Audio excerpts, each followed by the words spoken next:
哈登嘅生最近有個人全港爆紅，佢示範咗一個人無論幾咁柒，做嘅嘢幾咁肉酸都可以溝到女。佢就係新一代漢堡神偷肥牛哥。喂，大佬佢都有女，你仲好意思話自己溝唔到女？雖然我唔識佢，但我睇佢做嘅嘢，佢心地就應該唔多好啦。因為一般人食放題最多都係想食到翻本，而佢係想食到人執笠。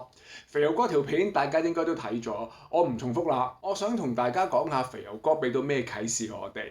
第一，佢用親身經歷話俾我哋知，揾另一半價值觀係好緊要。大家諗下，如果你同另一半去食放題，佢喺你面前好似肥牛哥咁撻嘢，而你又唔係肥牛嫂，你點頂得佢順？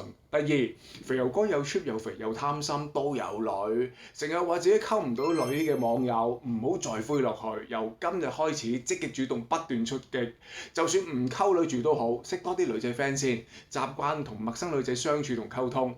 記住，肥牛哥都得，你都一定得，加油！